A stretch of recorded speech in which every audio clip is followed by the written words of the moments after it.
Mac company नवीन आहे, so स्टाफला मध्ये मध्ये ओरिएंटेशन देण्याची गरज आहे. काय आहे, मेजर स्टाफ फ्रेशर असेल, सो त्याचं प्लॅनिंग करा. Okay, just a minute. Every Friday post lunch 2 तासाचं सेशन घ्या. स्टाफला ॲड्रेस करू, त्यांचे प्रॉब्लेम्स डिस्कस करू. ओके. हाँ सर. एव्हरी शुक्र फ्रायडे लंच. Post lunch.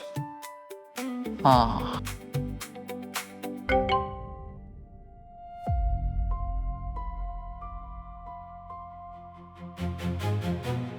काय झालं सर? या बायका अशा बसतात डोक्यावर, म्हणून म्हणत होतो आपल्या ऑफिसमध्ये मुलींना एंट्री नाही, कारण यांची कारणच संपत नाहीत. पण आपल्या ऑफिसमध्ये तर एक सर, पण त्यांनी ते सॅलरीचं रिझन दिलं ते व्हॅलिड होतं ना. प्रत्येकाची कारणं व्हॅलिडच असतात. सगळ्यांनाच पैसा हवाय, सगळ्यांना सुट्ट्या हव्यात. कमीत कमी काम करून जास्तीत जास्त पैसा आणि सुट्ट्या सगळ्यांना हव्या असतात. तुला नको आहेत? सर मला फक्त गणपतीला सुट्टी पाहिजे असते, गावी जायचं असतं ना. ते मग बिझनेस कसा चालवायचा? रूल्स रेग्युलेशन्स काही फॉलो करायचे आहेत का नाही? करायचे सर.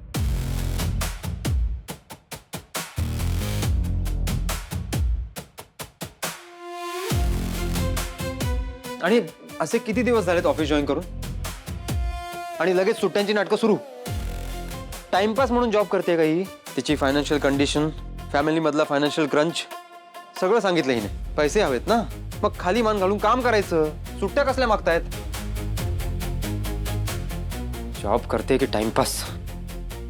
ती उपकार करते माझ्यावर. इनफ.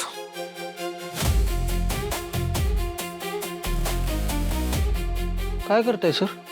रिजेक्ट. सर रिजेक्ट असं नाही करू शकत सर. तुम्ही काहीतरी महत्वाचं काम असेल म्हणून सुट्ट्या हवी नाही. म्हणजे बघा ना, म्हणजे काहीतरी महत्वाचं काम असेल ना. ते कुलकर्णी जेव्हा एकदम सुरुवातीला जॉईन झालेले बघा आपल्या ऑफिसला, तर त्यांना दिलेली तुम्ही सुट्टी. तर मग आता यांना नाही दिली तर मग कंपनीमधल्या एम्प्लॉईजला वाटेल की तुम्ही एकाच एम्प्लॉईला टार्गेट करता, मग तुमचं नाव खराब होईल म्हणून बोललो सर. मी एकाच व्यक्तीला टार्गेट करत नाहीये. मी अशा व्यक्तीला डिसिप्लिन शिकवतोय जिला डिसिप्लिनचा डी सुद्धा माहित नाहीये. नाहीये सर, ना माहितीये. म्हणजे अहो त्या खूप मनापासून काम करतात, टायमावर येतात जॉबला, त्याच्यानंतर रात्री लेट पर्यंत थांबून काम संपवतात, त्याच्याशिवाय जात नाही त्या. तुम्ही एक सुट्टी द्यायला पाहिजे सर, एवढं काही नाही. पोद्दार, उद्या काय करताय? हा मग ठीक आहे, उद्याच करू मीटिंग.